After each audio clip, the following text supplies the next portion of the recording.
Welcome back, guys. Today I'm looking at Mac and I'm looking at Zotero, which is a referencing program to help you with sourcing your work and referencing it. And there's been a couple of changes. The first thing is it's no longer support for Safari. So it's not a plugin anymore. So what that means, when you're online, you can't click a little icon, then grab and gather that information. You can only do that with Firefox and Google Chrome now. So that's one big change. So I want you to start from the beginning if you're just installing it for the first time. I've opened up Safari to show you. So when I select download option, it will actually tell you here to the right, I zoom in, there's no longer support for Safari. But there might be in the future. But I'm going to show the software on the Mac anyway, because you might look at it and decide, you know what, it's definitely worth using Google Chrome or Firefox.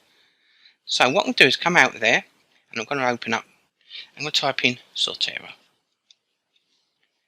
And we know that a lot of these browsers are free anyway, so there's no cost. So I'm going to select the first option to install it, and select download in the middle.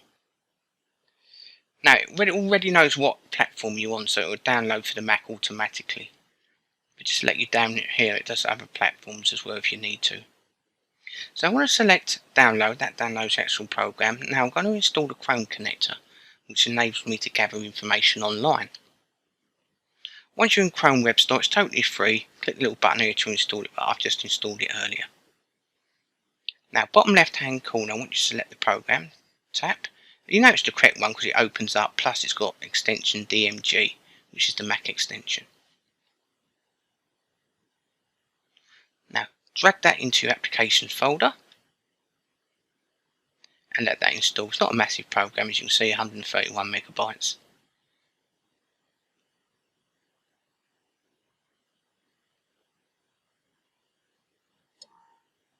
Once installed, I want you to eject it by dragging this to your trash or right clicking it and selecting eject. Now let's open up Zotero.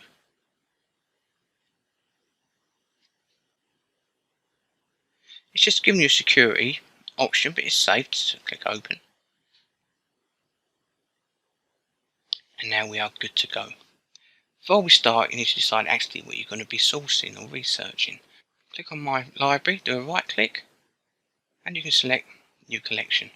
So I'm going to call this just health for an example, and select OK. So there's my folder, health. If I right click that again by two finger tap or command and right click on your trackpad on the Mac, I can create a new sub collection. So specifically what I'm researching.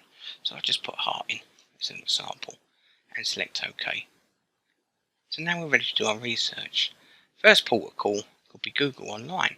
So let's get rid of this and see if we can find something. Click plus first and select enter to do a bit of research on that subject.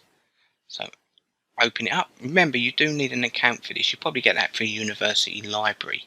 Well, I can't access it in an account, but you should be able to. I'll see if I can find something anyway. Now I've got PubMed at the top here. I can select the drop down menu and choose something specific, but I'm happy. I'm going to type heart in there, as that's a subfolder I created. Come to the right, I've got the little icon there. Hover over it, says save to Zotero, so I'm going to tap it. Let's bring them up all the links. Tick them again what you want. I'll just click some random ones. And then I'm going to maximise that window. Happy with that, and click OK bottom right. There you go. Add them straight to Zotero. Click the drop down option there. You can see it's a journal article on the right, including authors, abstract, and any source information needed. I'm going to close that. So that's one option. I'll go back to Google. So you just go to a standard website. So I'm just going to type heart. Let's put NHS in as an example. I'll select what is your heart age. So I want to use this as a source. Again, select this icon, Zotero, tap it once, and it's told you you've taken a snapshot and added it. So let's go back to Zotero, and there it is. Click the drop down option here, and there's a snapshot of the web page that you can go to anytime you want there when you assessed it, and above it is the source information for that website. Anything you feel it's missed, you can always click into here and you can add information. So there's two sources. Now with journals, it can work the same way. You can either drag a journal in that you've used a flash drive to put on your Mac, or maybe you've downloaded one, or maybe you've got one online. Let me show you. So back to Google. Let's see if I can actually find one. So I'm going to use Google Scholar, which can be kind of hit and miss, and see if I can find something here. So select the first link. I'm going to put in just Heart PDF, because most journals are in portable document format anyway. And have a little scroll down. I'm going to go through a little bit. Now if I click into a link here,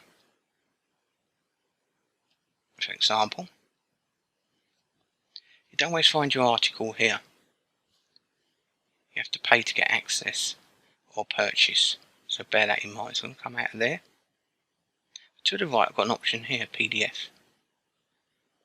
I'm going to use this option. So top right hand corner, select the icon again. If I hover over it and select Save to Zotero. Again, go to Zotero, see if it exists, and there you go. It's found this as a book. And you can see the link to the website, and I'll click above it. You can also see the source information. And again, if there's anything missing, add it in there. For example, edition. Sometimes it does miss. Also, you can add books manually if you've got them in your hand from a library. Tap on the little icon up here, little wand, and you can type the ISBN number of a book, or the identifier number also of a journal if you want. But I want to go back to Google, because I actually want to find a journal, so I'll go back out there. I'm going to scroll along. I'm going to select this to the right. And again, if you're not always sure, remember just hit that button. You don't have to save it. So if I click on that button, I could go and just delete it out of Zotero. Have a look in Zotero. Here we go, and there you go. I found a journal. But that's just an online journal, so I'm going to reopen it up. I'm actually going to download it using the download button, or two-finger tap and save as. I actually use the download button here, and I'm going to download that to my download folder. I'll just call it Art Test. I'm going to tag it as well so I can find it if I lose it, and click Save. And now it's saved. So if I go back to Zotero, now I need to enter that into here. How do I put that into here? Download folders here, and then it is. I'm going to hold the left button and drag that in. As I've dragged it in, it's checking it automatically finds the source information for that journal for me. Also, what I'm going to do is go back to the website. So I'm going to go to Google Chrome, go back up here, and there might be something in this website you actually want to use. I'm just going to close this at the bottom. So there's not a lot there really, is there? So what I'm going to do is just highlight some text and use that as an example. Now I'm going to do Command C to copy that. Go back to Zotero, and there's the website and there's the source information. Now I'm going to add a note. I'm going to select that, then I can paste that, and there's your information. So if I come to the left, we've got the source information and the text that you want to use for that website, from that website. And there you go, you've got your information. Also to the right here, if you want, you can insert or edit link. So you could add a website link, text to display, and a title for that if you want it as well. Also, while I'm here, I'm going to click back to the main source. I've got options called tags and related. So you can add tags, and there's words related to that source. I could put NHS, for example, just put one in. But you can add as many tags as you want by clicking Add. I'm going to click the minus to the right. Also related, so you might want to cross-reference your sources. So I could put the NHS one is related to, and it brings up another little window where you can add all your other sources.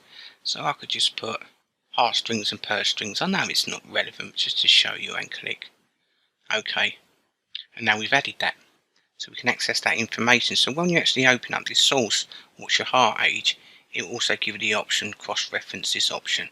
And also if you type in keywords down the bottom here, so if I come down here and type NHS, comes up with it, click on it, and it brings up the source straight for you in the middle. So really simple to use but powerful. I want to come back on here, select health, and go back to heart.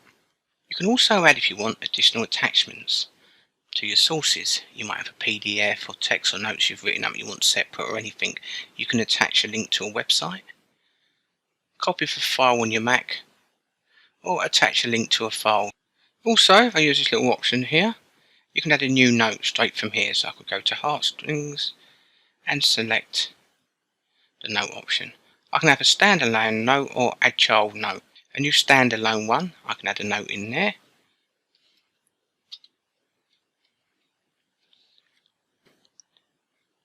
So that will be just a standalone standard note on its own. Or if I want to add one, then I can click on personal use and select add child note, and that will add a child note off that one. Also, really important on here, if it can't find certain sources, use this option here because you can add a source manually. For example, if I select book, come to the right, you can add in all the information for that book if it can't find the ISBN number. So just remember when you're using that and what to fill in, because different reference styles demand you fill in different options. For example, psychology, APA, Harvard, Chicago, or it could be footnoting or Scholar or even modern humanities footnoting, so bear that in mind. Also bear in mind book section. So with a book section a book section is a book with multiple authors. So just check that if you do come across ones it doesn't know. Anything you don't want, right click on it. Anything you don't want, tap on it and do a right click, and you can select move item to trash, or just remove item from this collection, or you can duplicate or even show in library, or you might want to generate a report from item and it just gives you a report anything on that item. In this case it's just a note. So there you go, you've gathered all your information, but how do we get that in Word? Open up Microsoft Word. Now when you actually install your Zotero, it'll do a plugin here. But when you install your Zotero, make sure Word's closed or it won't install the plugin. So make sure all Word is closed, then install Zotero. But if you do install it doesn't show, let me just minimise that. Click on Zotero, come up to Zotero and select Preferences, go along to Site and select Word Processors. Make sure Word's closed and then select Install Microsoft Word Add-in and click OK. And that will be done. Or any issues, you can enable plugins and restart Zotero. Now while I'm in this window, I'm going to come back to styles, because there's different reference styles as I just mentioned. I've got a few here, look, University of Greenwich for example, which is an in-text citation. We've got APA, which is also an in-text citation. Modern Humanities is footnoting, it has footnotes, and so would Law or Scholar. Now if you can't find your reference style, select this option here, Get Additional Styles, or open up Google Chrome or Safari and type in Zotero styles. And we should have thousands of different styles in there. You should be able to find the one that you need. Bear in mind some styles are identical, so you need to find out from your place of education. So I'm just going to put, say it's a law degree or scholar in, and there we go. And if you hover over it, it will give you a quick example of what that reference style is. But I'm going to tap the first option and select OK. So Zotero's open, I'm downloading it, and you see it saying installing. Now I'm going to come out and go back to Zotero and click back on my styles. Let's have a look, and there it is, installed. So I can now close that. Now if you go back to Word, you should have your plugin at the top now, and you'll be able to cite your work. I'll do an in-text citation one first, for example Harvard. So I need a quote, so I'm going to click Zotero first, and I'm going to select Add because we need to find a source. Now first it's going to ask you here is choose a reference style. So as I said, I'm going to use the Harvard one. So I'm going to use University of Greenwich and select OK.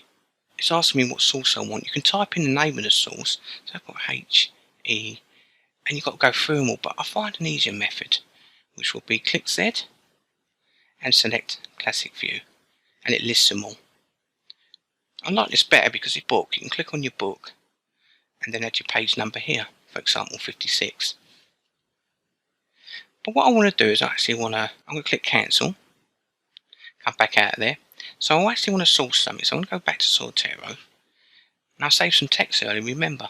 So I want to cite a journal, so I'm going to open up one of these journals, and I'm going to actually copy the abstract, copy it and go back to Word, I'm going to paste it. So direct quote, so I'm going to do open quote, command V, and then a close quote. Now I need to cite my work. So remember, I've copied it from heartstrings and purse strings, and it's a journal, and I'm now going to cite it in words, cursor at the end, select add, Z, classic view, choose the one you want, and select OK. If you want, you can add a prefix before it, your in-text citation, or a suffix, something after it. If you select Show Editor, it'll give you an idea of how your in-text citation will look, so you can change it if you need to. But I'm happy with that. I'm going to click OK. There you go.